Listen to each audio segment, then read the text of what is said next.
Students, class 8. Let me start now.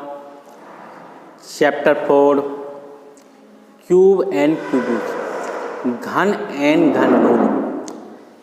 अभी आप लोगों ने प्रीवियस चैप्टर पढ़ा था स्क्वायर एंड स्क्वायर रूट्स। आज हम लोग क्यूब और क्यूब रूट्स के बारे में डिस्कस करेंगे। उसके इंट्रोडक्शन के बारे में कुछ प्रॉपर्टीज़ हैं उस पर डिस्कस करेंगे। यही मेरा मोटिव है। तो पहला मैंने आपकी हेडिंग ली है क्यूब्स। क्या ली मैंने हेडिंग बेटा? क्यूब्स। क्यूब्स क्या होता है? क्यूब मीन्स होता है घन, यानी कहने का तात्पर्य है a number multiplied by itself.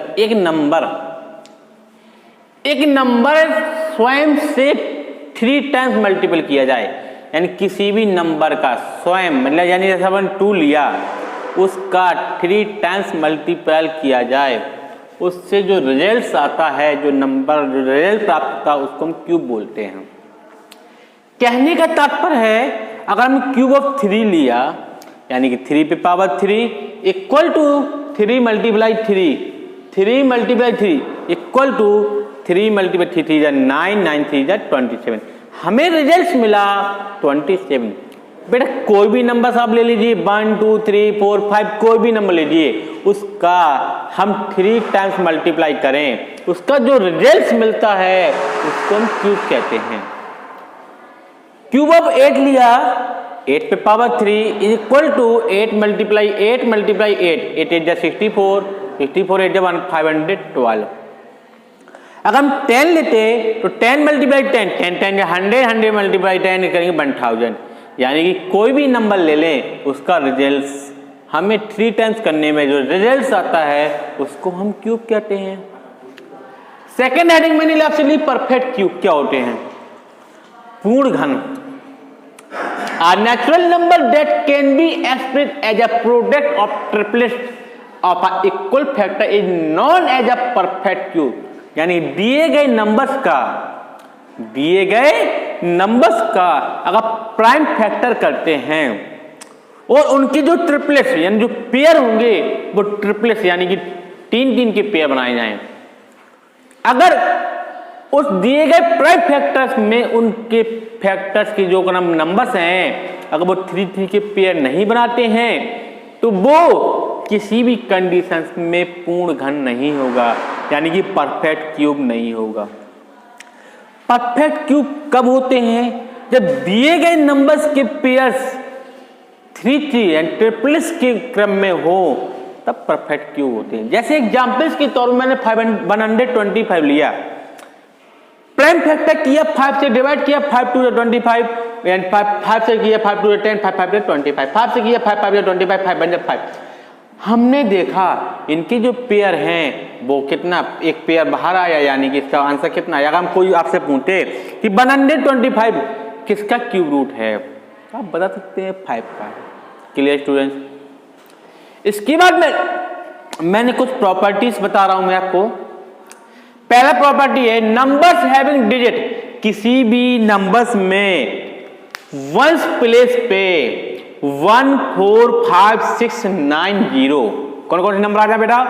1 4 5 6 9 0 at the ones place, यानी कि वंस प्लेस पे आता है तो उसका जो रिजल्ट प्राप्त होगा यानी will have the same digits of the one place of their cube number, यानी उसका जो क्यूब प्राप्त होगा उसमें भी वही नंबर वंस प्लेस पे आएगा। यानी कहने का तात्पर्य है अगर हम 1 का क्यूब करेंगे तो कितना प्राप्त होगा बेटा? 1। अगर हम 4 का क्यूब करेंगे तो कितना, यानी कि जिसके 1 प्लेस पे 4 हो तो कितना आएगा बेटा? जैसे हमने लिया 11 का क्यूब होता है 1331 यानी 1331। अगर 15 का क्यूब किया तो 3375, लास्ट में 5 ही आया क्योंकि हमने 1 प्लेस में क्या था बेटा? 5 था। 24 इसमें 1 प्लेस पे 4 है, लास्ट में भी हमें 4 ही प्राप्त हुआ यानी कि 13,824। Clear students? ये देख आपकी पहली प्रॉपर्टी।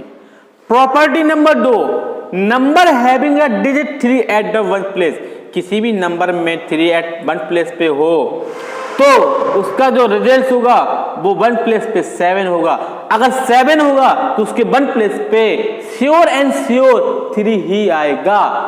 क्लियर बता रहा हूं मैं आपको। जैसे मैंने 7 का क्यूब किया तो 343 यानी 7 का किया, लास्ट में 3 प्राप्त हुआ। अगर मैं 13 का कर देता हूं तो 2197 यानी कि 7 आया। जब मैं 3 का करता हूं तो 7 आता है, 7 का करता हूं तो 3 आता है। आप इतना याद रख लीजिए, जस्ट अपोजिट आता है। Third point, numbers having the digit 2 at the one place, अगर किसी भी नंबर में 2 वन प्लेस पे हो उसका जो रिजल्ट आएगा वो 8 आएगा। कहने की तात्पर्य है अगर हम 2 का क्यूब करते हैं तो 2 2 जा 4 4 2 जा 8 आया। 12 का क्यूब किया तो 1728, लास्ट में 8 ही आया। अगर 18 का क्यूब करेंगे तो हमें लास्ट में 2 आएगा। यानी कि कहने का तात्पर्य है अगर 2 का करते हैं तो 8 आता है, वो 8 का करते हैं तो वन प्लेस पे 2 आता है। ये श्योर आपको मैं पॉइंट्स बता रहा हूं कि इस प्रॉपर्टी का यूज क्या होता है जो मैं आपको बता रहा था। प्रॉपर्टी मैंने आपको 3 बताई, अब मैं अगली प्रॉपर्टी बताता हूं, देखेंगे। अब प्रॉपर्टी नंबर 4 क्या कहती है? The cube of a number of an even number, किसी भी इवन नंबर का अगर हम क्यूब करते हैं तो हमें इवन नंबर प्राप्त होता है। यानी कि कहने का तात्पर्य है अगर मैंने 2 का क्यूब किया तो मुझे 8 प्राप्त हुआ। अगर मैंने 4 का किया तो 64 प्राप्त हुआ। अगर मैंने 8 का किया तो 512 प्राप्त हुआ। यानी कि जितने भी इवन नंबर का क्यूब करेंगे तो हमें इवन नंबर प्राप्त होगा, इवन क्यूब रूट प्राप्त होगा। अगर ऑड का करेंगे तो ऑड क्यूब यानी कि 1 का क्यूब यानी 1, 3 का क्यूब यानी कि 27, यानी कि 5 का क्यूब 125। इसी क्रम में जितने भी अगर ऑड का करते हैं तो ऑड, इवन का करते हैं तो इवन प्राप्त होता है। प्रॉपर्टी नंबर 4 हमारी ये कहती है। Property number 5, the product of the cubes of 2 numbers is equal to the cube of the product number. यानी कि 2 का क्यूब मल्टीप्लाई 3 का क्यूब करें तो यानी कि 2 का क्यूब होता है कितना, 2 2 जा 4 2 जा 8, 3 का क्यूब करेंगे कितना होगा 27, एंड दोनों का मल्टीप्लाई तो 216 आएगा। या ऐसा भी कर दें कि 2 मल्टीप्लाई 3 पे पावर 3 हो एंड 3 2 जा 6, 6 पे पावर 3 एंड 216। यानी कि अगर इसका अलग अलग खोलेंगे तब भी हमें 216 आएगा। अगर दोनों को नीचे वाले नंबर्स का हम एक साथ कर दें, क्योंकि हम जानते हैं एक्सपोनेंट लॉ से कि जब जिसके बेस अलग अलग हों और पावर सेम हो तो हम नीचे नीचे का मल्टीप्लाई कर दें। यानी कि बेस का मल्टीप्लाई कर देते हो, पावर वही रहने देते हैं, उसके बाद सॉल्व कर लेते हैं। प्रॉपर्टी नंबर 6 क्या कहती है कि किसी भी नेगेटिव इंटीग्रल्स का आप क्यूब निकालते हैं तो हमें नेगेटिव इंटीग्रल्स प्राप्त होता है। क्योंकि हम जानते हैं कि जो भी जिस भी किसी भी नंबर्स पे अगर पावर्स नेगेटिव इंटीग्रल्स पे पावर्स ऑड लगी हो तो हमें श्योर है कि नेगेटिव इंटीग्रल्स प्राप्त होगा। ये आप प्रीवियस क्लास से भी पढ़ के आ रहे हैं। अगली प्रॉपर्टी कहती है the cube of a rational number, किसी भी रेशनल नंबर का क्यूब निकालते हैं तो उसका जो न्यूमरेटर होता है वो डिवाइडेड बाय क्यूब में कर दें तो हमें डेनोमिनेटर प्राप्त हो जाएगा। यानी 3/4 का क्यूब करें एंड 3 3 27, 4 का क्यूब 64 आएगा एंड 2/7 का निकाल माइनस 2/7 का निकाल दें तो माइनस की 8/343 आएगा। ये थे हमारी कुछ प्रॉपर्टीज जो मैंने आपको एक्सप्लेन की। अब मैं आपको बताने जा रहा हूँ पैटर्न्स, क्यूब का पैटर्न्स कैसे किया जाता है या ट्रिक समझ लीजिए। ऐसा क्वेश्चन हो सकता है आपके सवाल में, तो कैसे करते हैं मैं आपको बता रहा हूं। तो थोड़ा सा देखेंगे और समझेंगे बड़े ध्यान से। यानी कि मैं आपको बता रहा हूं पैटर्न्स। क्या बता रहा हूं बेटा?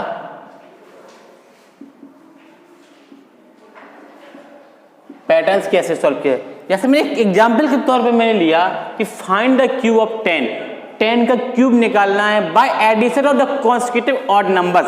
इस सिचुएशन में कैसे करते हैं देखना आपको बताऊं। पहले मैंने लिया 1, कितना लिया बेटा 1, यानी अगर 1 का क्यूब कर रहे तो कितना आता बेटा 1 ही आएगा। अब ऑड नंबर लेके चलना है तो अब क्या लेंगे हम लोग 3 + 5 तो कितना आया 8। 3 + 5 कितना होता है बेटा 8 होता है। कितना होता है 8। और 8 किसका क्यूब होता है आपको पता होना चाहिए। 8 किसका क्यूब होता है यहाँ हुआ 8, और आप जानते हैं जो 8 होता है वो 2 का क्यूब होता है। अब 5 कर लेंगे हम, 7 + 9 + 11, तो हम देखते हैं कितना आया, 9 और 11 और 9 हुआ 20, 27 हुआ, यानी कि 27 किसका क्यूब होता है बेटा, 3 का क्यूब होता है। अब 13, 15 और 17 और 19, यानी कि ये किसका क्यूब हुआ, 64 हुआ, यानी कि ये 4 का क्यूब हुआ। अब लेंगे हम 21, 23, 25, 27, 29, 1 2 3 4 5, यानी कि जाना इसका सम होगा 125, यानी ये किसका क्यूब हुआ बेटा, 5 का क्यूब। अब हम लेंगे बेटा 31, 33, 35, 37, 39, 1 2 3 4 5 और 41, यानी कि 41 हुआ। अब इनके यानी 6 का क्यूब हुआ, यानी 6 का क्यूब कितना होता है बेटा, कितना होता है 216, यानी 6 का क्यूब हुआ। हमें निकालना क्या है 10 का। अब हम 41 तक हो गया, फिर 41 का 43, 45, 47, 49, 51, 53, 55, 1 2 3 4 5 6 7, यानी कि 7 का क्यूब 343, इसका 340, इनका सम कितना होता है 340, 7 का क्यूब बना। अब 55 के बाद 57, 59, 61, 63, 65, 67, 69, 1 2 3 4 5 6 7 और 71। अगर ये बना 512, यानी कि 8 का क्यूब हुआ बेटा। अब आगे बढ़ेंगे 73, 75, 77, 79, 81, 83, 85, 87, 1 2 3 4 5 6 7 8 और 89, ये हुआ 9, यानी 729, यानी कि 9 का क्यूब। आगे बढ़ेंगे हम लोग 91, 93, 93, 95, 97, 99, 101, 103, 105, 107, 111, 1 2 3 4 5 6 7 8 9 10, यानी कि जो हुआ 10 का क्यूब।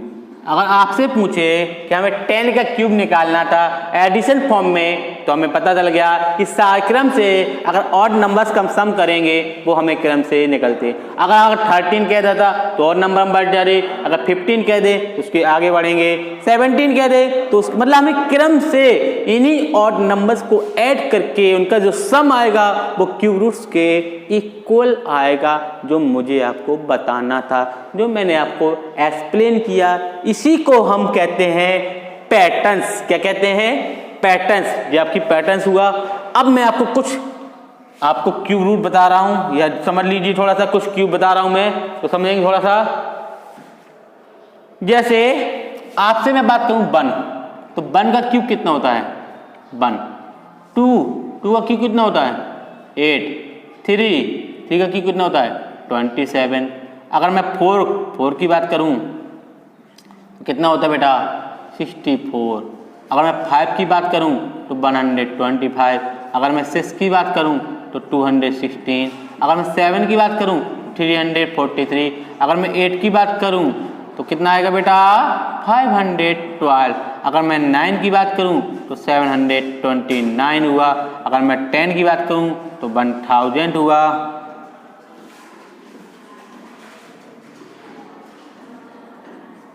अगर मैं 11 की बात करूं तो बेटा 1331 हुआ। अगर मैं 12 की बात करूं तो 1728 हुआ। अगर मैं 13 की बात करूं मैं आपसे बोल रहा हूँ कि क्रमशः आपको याद करना है। अगर मैं 13 की बात करता हूँ तो 2197, कितना आएगा 2197। अगर मैं 14 की बात करूँ, 15 की भी बात करना मुझे, जैसे 14 किसी बात कर रहा हूँ मैं, 14 की बात कर रहा हूँ मैं, 14 का होता है 2744, कितना होता है बेटा 2744। अगर 15 का क्यूब करते हैं तो आएगा 3375, कितना है बेटा 3375। इसी क्रम से आप किसी का भी 20 तक आप जनरल याद कर लीजिए, आपको प्रॉब्लम नहीं होगी। तो देखते हैं 15 का 16 के देखेंगे।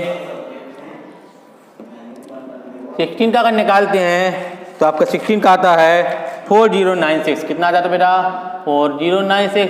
अगर मैं आपसे 17 की बात करूं तो 17 का होता है बेटा 4913। अगर मैं आपकी 18 की बात करूं तो 18 का होता है बेटा आपका 5832। अगर मैं 19 की बात करूं तो होता है 6859। अगर मैं 20 की बात करूं तो होता है 8000। जो मैंने आपको कुछ क्यूब थे तो मैंने आपको एक्सप्लेन किए। तो 20 तक तो आपको क्यूब रूट्स याद करने हैं, जो क्यूब हैं वो याद करना है। इसके बाद आपको पैटर्न्स, प्रॉपर्टीज, इन सारी चीज़ों को समझना है। जी थी आपकी इंट्रोडक्शन, समझ लीजिए वीडियो का। तो मैंने आपके चैप्टर 4 का बताया। अब मैं अगली वीडियो जो दूंगा वो आपकी एक्सरसाइज की होगी, तो एक्सरसाइज के लिए देखेंगे। Thank you, have a nice day, goodbye students.